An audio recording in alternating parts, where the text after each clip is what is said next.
하나님 나라의 백성인 하백 여러분, 하백의 성경 아카데미 오신 것을 환영합니다. 이 시간은 기독교 사상사 8강 시간입니다. 함께 나눌 주제는 하나님 창조 및 원죄입니다. 유형 B, 이제 오리겐에 대해 눈을 돌려보겠습니다.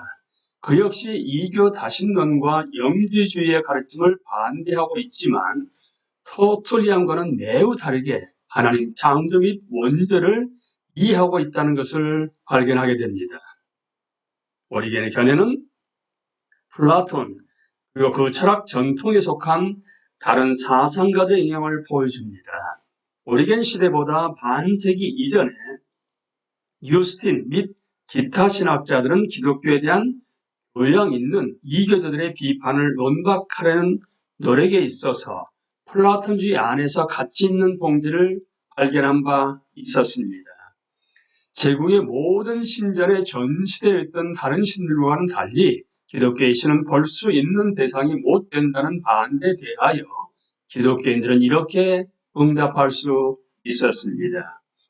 이교 사상가들 중 가장 현명한 자들도 하나의 최고 존재가 있어서 그로부터 모든 다른 존재가 유래된다는 것을 알고 있었다고요. 플라톤은 만유의 원천인 지상의 관념으로서의 선 혹은 미에 관해 말했습니다. 이제 기독교인들은 이 말들을 전용함이 편리하다는 것을 발견했으며 이에 따라 성경의 하나님 즉 예수 그리스도의 아버지가 철학자들이 말한 저 지고의 존재라고 주장했습니다. 곧 이 논증은 기독교인들 자신이 그들의 신앙을 이해하는 방식에 있어서 규범적인 것이 되었습니다. 이리하여 알렉산드리아의 클레멘트 즉 오리겐의 위대한 선구자는 플라톤주의를 성경을 이해하는 그의 주된 도구 중의 하나로 전환시켰습니다.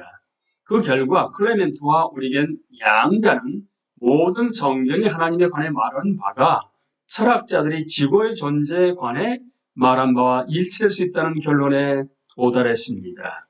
이 이유 때문에 유형 B 신학은 하나님을 말로 표현할 수 없는 일자로 말하며 신성과 물질 세계 사이의 거리를 강조하는 경향을 취하게 됩니다. 하나님은 절대적으로 초월적이시며 우리의 지성이 생각할 수 있는 그 어떤 것도 훨씬 넘어서는 존재입니다. 우리의 말은 하나님을 묘사할 수도 없고 그러한 묘사에 가까운 표현도 불가능하며 따라서 신성에 관해 말할 수 있는 유일하게 적당한 길은 하나님이 아닌 바를 말하는 것입니다. 즉 하나님은 멸절하지 않으며 유한하지 않으며 어떤 면에서도 한계적이 아니며 변화에 종속되지 않으십니다. 혹은 더 전통적인 신앙용어로 표현한다면 하나님은 불멸의 무한한 제한 없는 불변의 존재이십니다. 이 관념에서 출발하여 오리겐은 성경의 하나님의 지구한 위험에 모순되지 않도록 항상 해석되어야 한다고 주장합니다.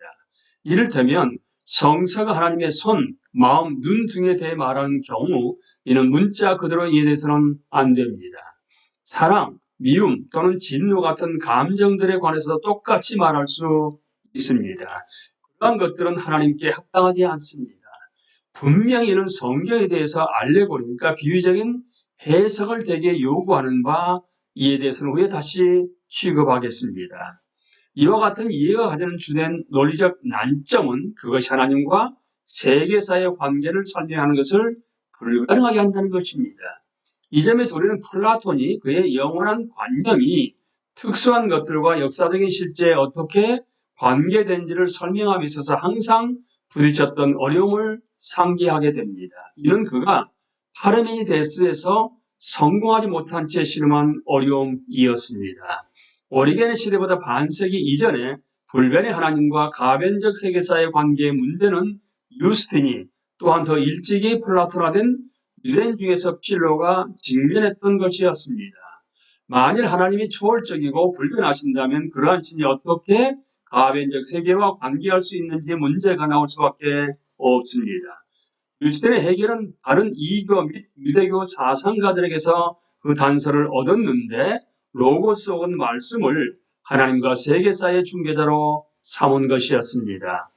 훨씬 후에 이와 비슷한 이해가 아리우스주의자들 가운데서 더 철학적인 경향을 띤 이들에게 사상적 지주 중에 하나가 됩니다.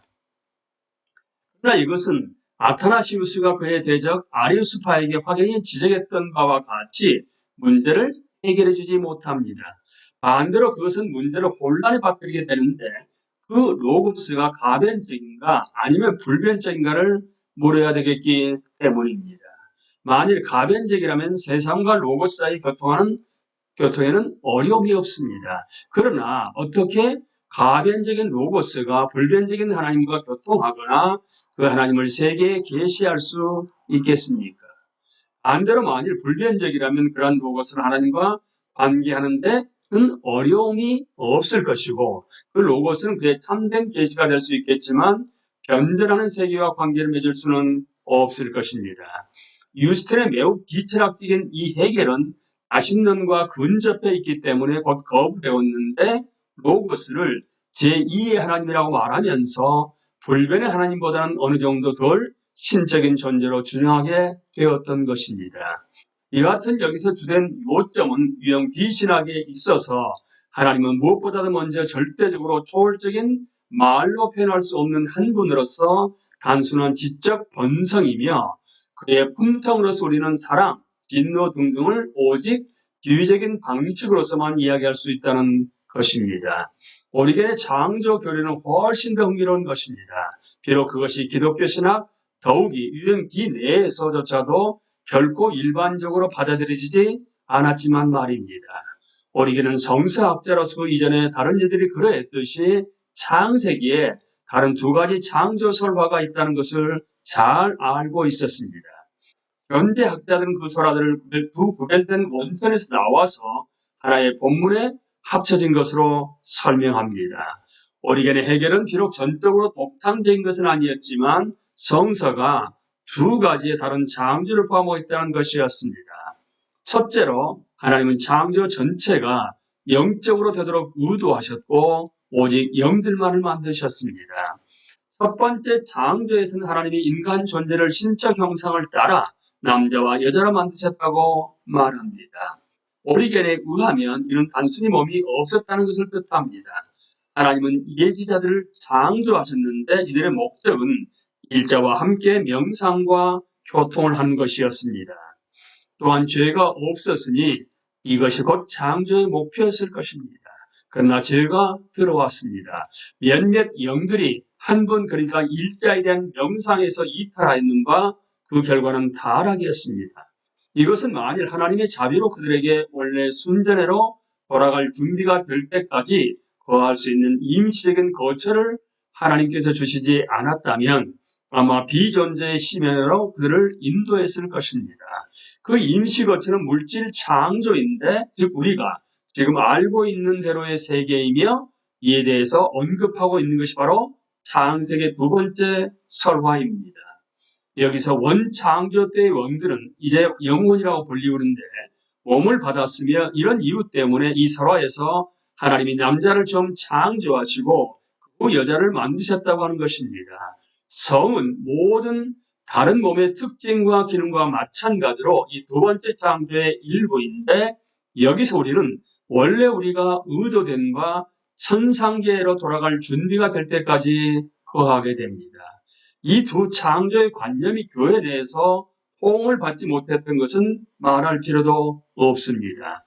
특히 그것은 영혼의 선제를 내포하고 있었는데 이는 기독교인들이 거부했던 이교 교리였습니다.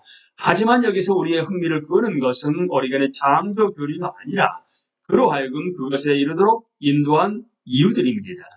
그에게 있어서 그의 전 철학 전통에서 그러하듯이 지적 삶이 신체적 삶보다 우월했습니다. 지성 혹은 영은 오리겐에는 동일한 것인데 물질보다 훨씬 더 우월하므로 물질이 하나님의 궁극적 계획의 일부였을 수도 있다고는 생각할 수 없었으며 따라서 이중 창조를 제의하지 않을 수 없었습니다. 두 번째 창조는 물질을 포함하는데 하나님의 원래 계획의 일부분이 아니었습니다. 이것이 현 세계가 하나님의 창조가 아니라 보다 못한 존재의 작품이라고 주장함에 있어서 얼마나 영지주의와 마르시온주의에 접근하는지 주목하게 됩니다. 오리겐은 영지주의의 교리를 거부하지만 마지막에는 비록 하나님이 진실로 이 세상을 만드셨지만 그 창조는 피조물의 죄의 결과였지 창조주의 영원한 의지가 아니었다고 말합니다. 이는 돌이켜 오리겐에게 있어서 역사는 죄의 결과임을 함축하고 있습니다. 이것은 역사의 실제 과정이 죄에 의해 더럽혀졌다는 의미에서 뿐만 아니라 더 깊은 의미, 곧 시간이 흐르는 세계, 비록 시간이 흐르는 세계 바로 그 존재 자체가 죄 때문이라는 의미에서도 그러합니다. 다시 한번 오리겐은 진리가 무시간적이어야 한다고 믿고 있습니다. 그렇다면 역사는 신적 계획에 간섭해 들어온 것이며 신적 계획에는 오직 영적이며 무시간적인 창조의 존재만이 포함된다고 말할 수 있겠습니다. 인간에게 있어서의 하나님의 형상에 대해 논의하면서 오리겐은 같은 사고의 흐름을 따라 이것이 전혀 몸을 가리키는 것이 아니라 영적이며 지적인 인간 존재의 본성을 가리키는 것으로서 비신체적이며 불가시적이며 불멸적이며 불의 것이라고 주장합니다. 나아가서 로마사가 세계가 헛된 것에 종속되어 있다고 하는 바, 이는 몸 이외에 어떤 다른 것도 아니라고 말합니다. 오리겐의 원죄 교리 역시 이 모든 전제에서 비롯됩니다. 즉 모든 인간 존재는 출생 순간에 이미 죄인입니다.